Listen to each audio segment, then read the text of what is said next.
The suspect responsible for allegedly mailing more than a dozen bombs was captured Friday morning in the state of Florida.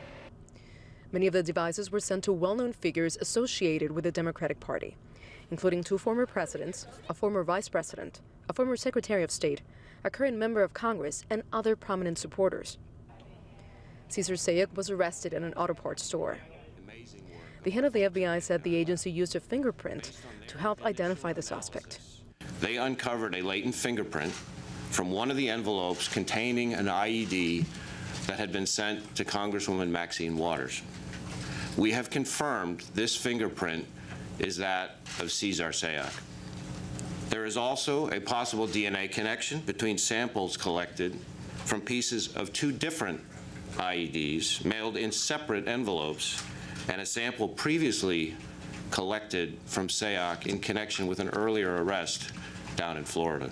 The 56-year-old Sayek has a lengthy criminal record dating back decades and includes a previous arrest for making a bomb threat. He lived in a suburb near Miami. Sayek was born in New York. He's the son of a Filipino immigrant, according to local news reports. Sayek faces 5 federal charges, including transportation of explosives and threats against former presidents. If convicted, he could be sentenced to 48 years in prison. Authorities stressed the packages were a real threat.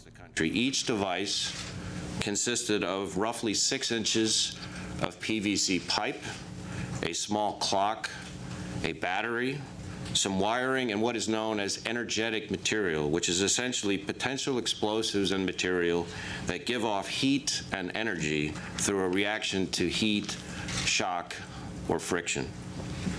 Though we're still analyzing the devices in our laboratory, these are not hoax devices. Video has emerged showing Sayek at a President Donald Trump rally in February last year. His white van, seized after his apprehension, was plastered with pro-Trump political stickers.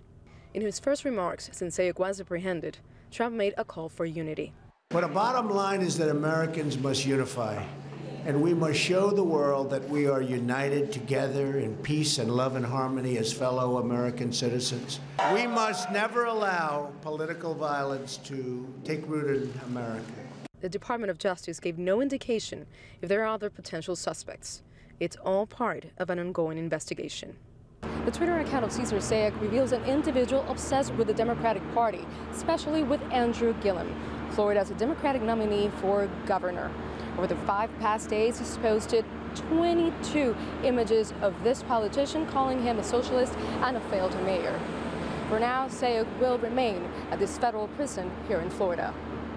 Nitza, Soledad, Perez, CGTN, Miami.